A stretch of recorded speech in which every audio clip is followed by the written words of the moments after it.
하나님이 오늘 우리에게 주신 말씀은 스가랴서 8장 18절에서 23절까지의 말씀입니다.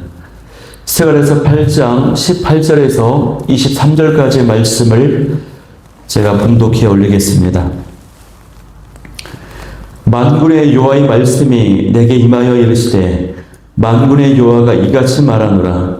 넷째 달의 금식과 다섯째 달의 금식과 일곱째 달의 금식과 열째 달의 금식이 변하여 유다 족속에게 기쁨과 즐거움과 희락의 절기들이 되리니 오직 너희는 진리와 화평을 사랑할지니라. 만군의 여호와가 이와 같이 말하노라. 다시 여러 백성과 많은 성읍의 주민이 올 것이라. 이 성읍 주민이 저 성읍에 가서 이르기를 우리가 속히 가서 만군의 여호와를 찾고 여호와께 은혜를 구하자 하면 나도 가겠노라 하겠으며 많은 백성과 강대한 나라들이 예루살렘으로 와서 만군의 여호와를 찾고 여호와께 은혜를 구하리라. 만군의 여호와가 이와 같이 말하노라. 그날에는 말이 다른 이방 백성 10명이 유다 사람 하나의 옷자락을 잡을 것이라. 곧 잡고 말하기를 하나님의 너희와 함께 하심을 들었나니 우리가 너희와 함께 가려 하리라 하시니라. 아멘.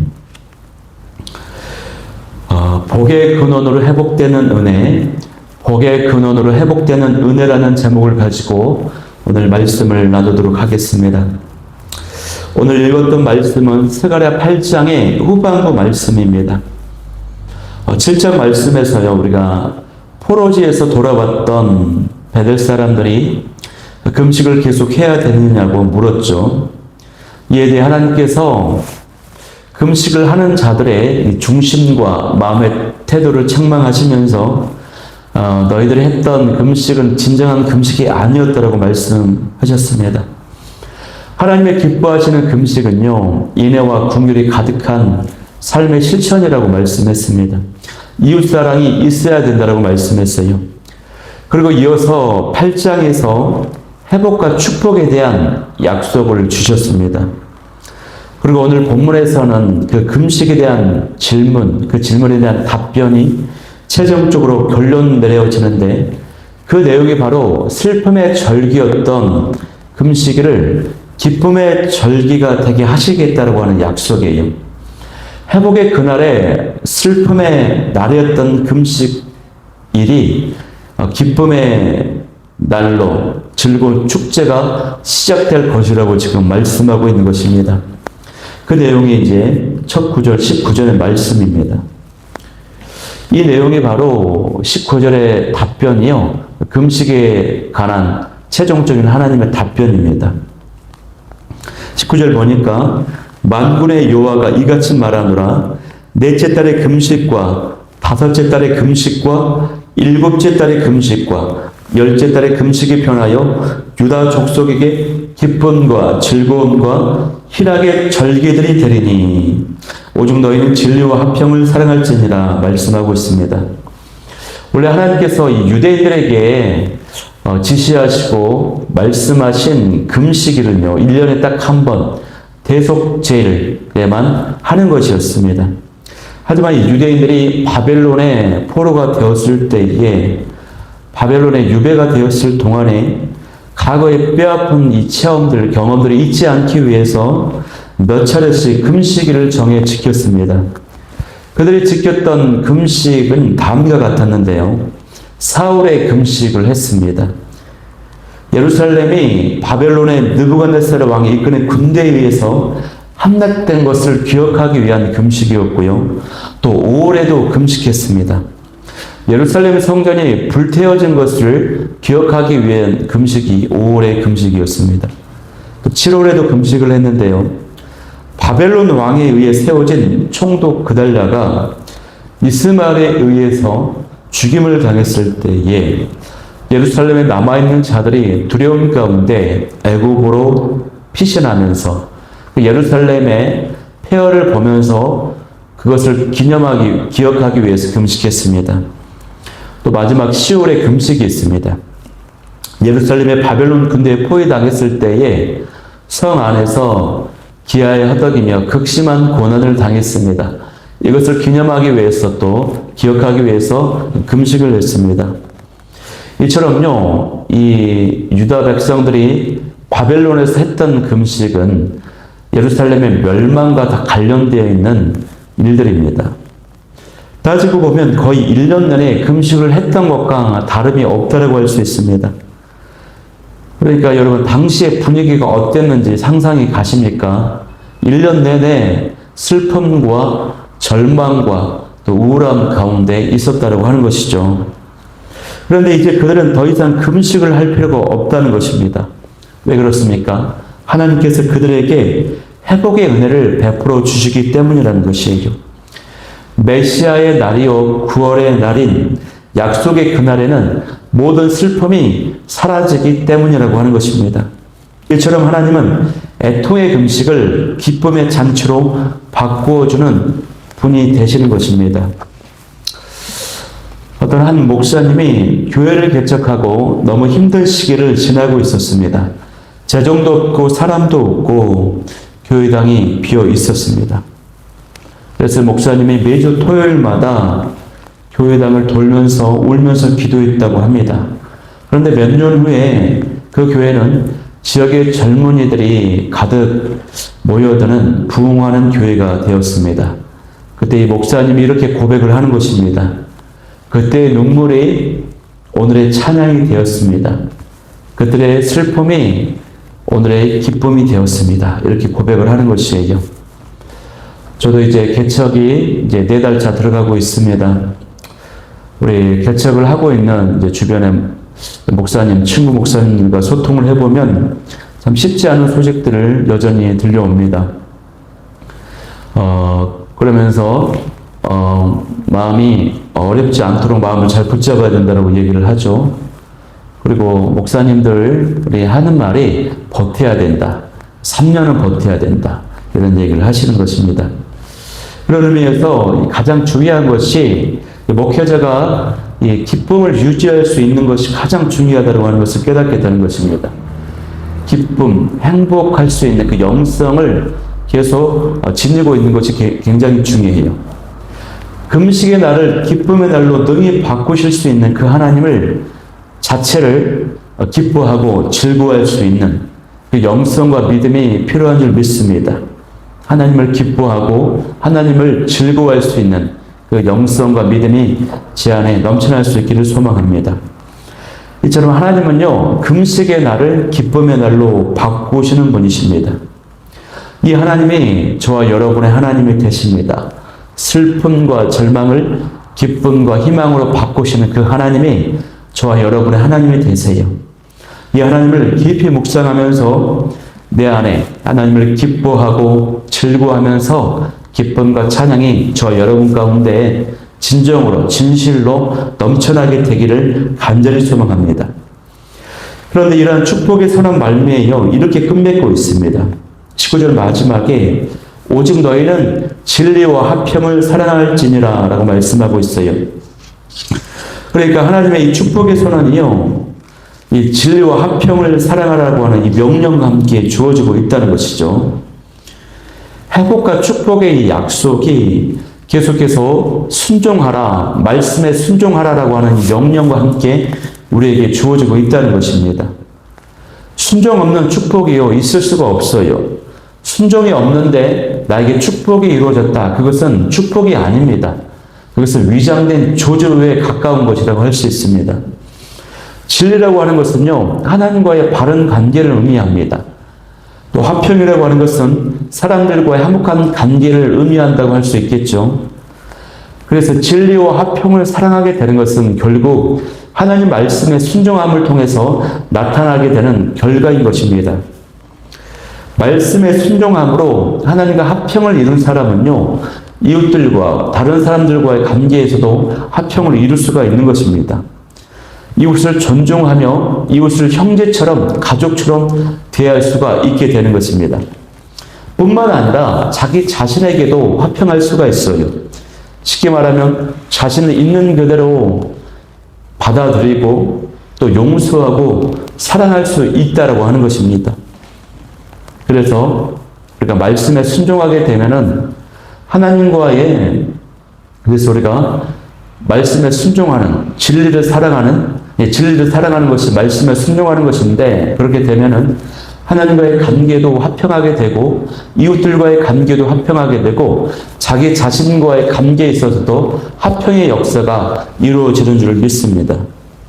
금식의 날이 기쁨의 날로 바뀌는 축복과 함께 주어지는 축복이요. 또 20절에서 22절 말씀에 나와 있어요. 이 말씀에 보면은 20절에서 23절까지 나와 있는데요. 또 축복의 내용이 뭐냐면 이방인들이 하나님을 찾게 된다라고 하는 것입니다. 예루살렘으로 몰려오게 된다라고 하는 것이에요.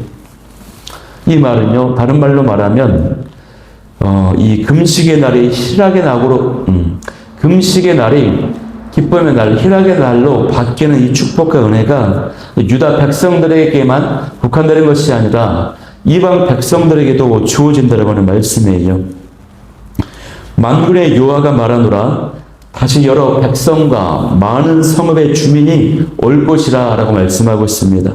그래서 이 성읍 주민이 저 성읍에 가서 이르기를 우리가 속히 가서 만군의 여호와를 찾고 여호와께 은혜를 구하자 하면 나도 가겠노라 라고 말씀하고 있습니다. 많은 백성과 강대한 나라들이 예루살렘으로 와서 만군의 여호와를 찾고 여호와께 은혜를 구하리라. 이처럼 이스라엘이 회복되는 것이요, 이방인들의 구원으로 회복으로 연결이 된다고 하는 것입니다.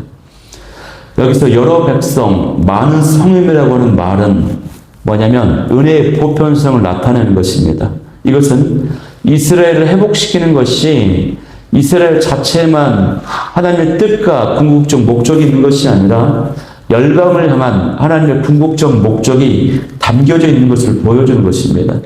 하나님의 궁극적인 목적, 열방을 향한 하나님의 마음이 담겨져 있습니다. 즉, 온 열방이 회복되는 것이 하나님의 궁극적인 목적이라고 하는 것이죠. 주목할 것은 이스라엘이 회복됨을 통해서 그 모습을 보고 이방 민족들의 마음속에 새로운 의식이 일어나게 되는 것입니다. 여호와께 은혜를 구하자 하면 그 모습 보고 나도 가겠노라 하게 된다는 것이에요. 이 말씀이 참으로 은혜로운 말씀이 아닐 수가 없어요. 누군가 하나님을 열심히 찾고 은혜를 구하면 그 모습 보고 나도 하나님을 찾겠다, 나도 하나님께 은혜를 구하겠다라고 한다는 것이에요. 이게 우리에게 시사하는 바가 굉장히 크지 않습니까? 성도들이 하나님을 잘 믿고 은혜를 구할 때 그 모습 보고 도전을 받는다는 것이에요. 또 그 내용이 23절에도 나와 있는데요. 23절에는 이렇게 또 표현됐어요. 다른 언어를 말하는 사람들이 유다 사람의 옷소매를 붙잡고 하나님이 당신들과 함께 있다라고 하는 것을 내가 들었습니다, 깨달았습니다라고 고백을 한다는 것입니다. 심지어는 말이 다른, 그러니까 이방 사람들이 이방 사람 10명이요 유대인 한 사람의 옷자락을 붙잡고 나도 함께 가게 해달라고, 나도 은혜를 구하겠다, 당신을 보니까 하나님의 살아계심을 깨달았다라고 고백을 한다는 것입니다. 옷자락을 붙잡는 것은 간절함의 표현이라고 할 수 있어요. 결국 이것은 하나님께서 아브라함에게 하신 약속처럼 유다 백성들을 복의 근원이 되게 하시는 것입니다. 그런데 이 예언을 들은 이 유대 백성들은요, 여전히 약한 동족이었습니다. 그리고 이후에도 마찬가지로요, 알렉산더와 또 헬라 제국이죠, 또 로마 제국의 압제를 받은 민족이 됩니다. 고난을 당하게 돼요. 결국에 이것은 때가 되면, 그날이 되면 메시아의 오심으로 인해서 이루어질 성취, 그것을 이제 예언적으로 말씀하고 있는 것이라고 할 수 있습니다. 이 23절의 역사적 성취가 메시아 예수님의 오심을 통해서 이루어지는 것이라고 할 수 있습니다. 그런데 이 23절 말씀에 담긴 메시지가 참 중요하다고 생각합니다. 우리의 모습, 우리의 신앙생활, 우리 삶의 모습을 통해서 주변 불신자들이 하나님을 찾고 은혜를 구하게 되는 영향력, 도전을 줄 수 있다고 하는 것입니다. 우리의 삶이요, 그렇게 세상과 불신자들이 하나님을 찾고 예수를 믿게 되는 어떤 구원의 통로가 될 수 있기를 소망합니다. 성도는요, 복의 근원입니다, 여러분. 하나님이 주시는 복과 은혜를 세상에 나타나게 해야 될 사명이 우리에게 있어요. 더욱이 우리가 고난을 만났을 때에 하나님의 은혜로 또 하나님께 기도하며 의지함을 통해서 그 고난을 이겨내고 극복하면 또 그 고난이 도리어 축복과 또 간증의 사건이 될 때에 그 모습을 보고 세상과 주변 사람들은, 불신자들은, 아, 당신의 모습을 보니 하나님이 살아계셨군요. 하나님이 당신과 함께 하시군요. 당신과 함께 하시는 그 하나님을 나도 믿고 싶습니다. 라고 할 수 있다라고 하는 것이에요. 그러므로 우리가 항상 바로 서 있어야 된다고 하는 그 중요성을 보여주는 대목이라고 할 수 있습니다. 저와 여러분은 사람들에게 하나님이 함께 하신다고 하는 은상을, 그 모습을 보여주고 있습니까? 함께 하시는 은혜가 저와 여러분 가운데 넘쳐날 수 있게 되기를 소망합니다. 그날 그때에는요, 사람들에게 가장 절대적인 필요가 뭐냐? 그것은 하나님을 찾는 것입니다, 여러분. 이방인들은 이제껏 다른 거짓 신들을 찾았습니다. 그러나 이제 이스라엘 회복을 통해서 하나님의 누구신지를 진정 깨닫게 되므로 요한을 찾고 그분의 은혜를 구하게 될 것입니다. 그것을 위해서 예루살렘으로 몰려오게 될 것입니다. 우리가 하나님 앞에 바로 서 있고 하나님과 함께 하시는 삶을 살게 되면은 많은 불신자들이 하나님을 찾기 위해서 교회 공동체로 몰려오게 되는 은혜가 있게 될 줄 믿습니다. 우리 교회가, 우리 또 새 가나안 교회가 그런 공동체가 될 수 있기를 소망합니다. 스가랴의 시대에는 하나님은 무너진 성전을 다시 일으켜 세우셨습니다. 그때 하나님이 원하시는 것은요, 단지 건물이 회복되는 것이 아니라 하나님을 향한 믿음, 신앙이 회복되는 것이었고, 하나님을 향한 말씀에 대한 순종하는 마음, 경외하는 마음, 그를 통해서 하나님이 나와 함께 하신다라고 하는 이 모습을 세상에, 온 열방 가운데 드러내는 이것을 원하셨습니다. 이것이 바로 진정한 백성의 회복인 것입니다. 오늘 우리 교회와 가정과 우리 성도들의 삶도 마찬가지라고 생각합니다. 눈에 보이는 성장이나 부흥보다 중요한 것은요, 나를 통해서, 여러분을 통해서, 우리 교회를 통해서 하나님이 함께 계심을 들었다라고 고백하는 것이 이 세상 가운데 나타나게 될 줄 믿습니다. 그렇게 해야 될 줄 믿습니다. 오늘 말씀을 기억하면서 세 가지 기도 제목 가지고 나아가겠는데요. 첫 번째는 금식의 날을 기쁨의 날로 변화시킬 하나님을 즐거워하며 찬양함으로 기쁨과 찬양이 회복되게 도와주옵소서. 두 번째는 순종을 통하여 진리와 화평을 사랑하게 하시며 모든 관계가 회복되게 도와주옵소서. 세 번째는 나의 삶을 통해 하나님의 함께하심이 세상과 사람들에게 나타나게 도와주옵소서. 우리 이 기도 제목 가지고 나아가도록 하겠습니다.